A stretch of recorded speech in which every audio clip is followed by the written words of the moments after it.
From Keene in the Shire, the Liberty Media capital of the world, this is Daryl W. Perry, host of FPP Radio News for Saturday, November 19th, 2016. Silver is trading at $16.56 per ounce. Gold is valued at $1,208 per ounce. Bitcoin is trading at 0.56 cents, and the average price of Bitcoin is $753. Antiwar.com reports any hopes that the latest U.S. announced ceasefire in Yemen was going to hold was dashed on Friday, with reports of heavy fighting in areas around the outskirts of Taiz. At least 38 fighters have been killed, according to medical sources in the area, including 24 Houthis and 14 pro-Saudi fighters. The fighting came just a day after the Thursday ceasefire was to take effect. The ceasefire was publicly endorsed by the Houthis and the Saudi government, though the pro-Saudi Yemeni forces criticized the move, saying they weren't consulted enough on it. As usual, both sides are disputing who started it, though it was notable that neither side really mentioned the ceasefire in their comments, suggesting that the ceasefire itself did not play a significant role in continuing their intense fighting around the city. Taiz is considered an important city because it is on the main highway between the capital city of Sana'a and the pro-Saudi faction southern port city of Aden. During the Saudi invasion, the city was attacked heavily in an attempt to secure a straight line to the capital, but it has remained contested ever since.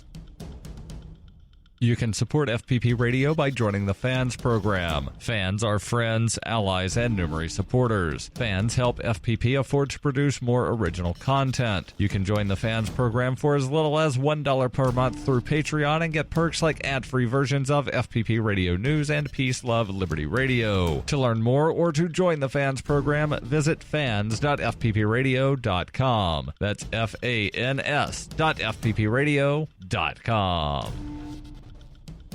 UPI reports a Gallup poll found nearly half of all Americans have a favorable view of House Speaker Paul Ryan, the highest rating for the Wisconsin Republican to date. The poll found 48% of Americans have a positive view of Ryan, up from 44% in July and August. Gallup said the poll also found 34% of U.S. adults view him unfavorably, which is down from 36% in August. About 1 in 5 of those polled have never heard of him or have no opinion. Ryan was re-nominated as Speaker of the House for another 2 years earlier this week. He was brought in to unite a divided party, but was quickly faced with a contentious presidential race that put pressure on him to endorse Donald Trump, now the president-elect. Ryan denounced many of Trump's inflammatory comments during the race, which led to Trump threatening not to endorse the speaker in his primary in Wisconsin. Eventually, Trump and Ryan endorsed one another and now will be working side by side in the GOP-controlled government. As presidential hopeful Mitt Romney's running mate in 2012, Ryan was an unfavorable face to 58% of Americans and had his lowest favorable rating of 25%. By 2014, his favorability rating was at 31%.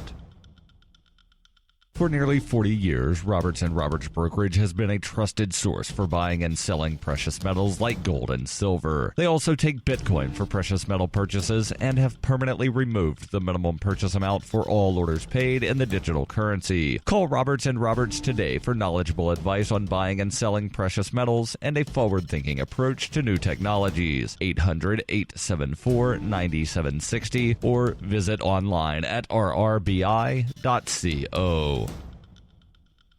Reuters reports Donald Trump agreed on Friday to pay $25 million to settle fraud lawsuits over his Trump University real estate seminars in what New York's Attorney General called a stunning reversal for the U.S. president-elect. The lawsuits had dogged Trump throughout his campaign. He denied any wrongdoing. They led to one of the more controversial moments of his run when he claimed the judge overseeing 2 of the cases was biased because he was of Mexican ancestry. The settlement was announced by New York Attorney General Eric Schneiderman, who said it followed repeated refusals by Trump to settle for even modest amounts of compensation for the victims of his phony university. Lawyers for Trump had argued against students who claimed they were lured by false promises into paying up to $35,000 to learn Trump's real estate investment secrets from his hand-picked instructors. 3 lawsuits relating to Trump University will be covered by the deal. 2 class action suits in California and a New York case brought by Schneiderman. The agreement must still be approved by U.S. District Judge Gonzalo Curiel in San Diego. Daniel Petrocelli, Trump's lawyer, said the settlement demonstrated Trump's desire to get his personal feelings aside in order to work on issues facing the country. Schneiderman and attorneys for the students praised the deal. This has been FPP Radio News, online at fppradio.com.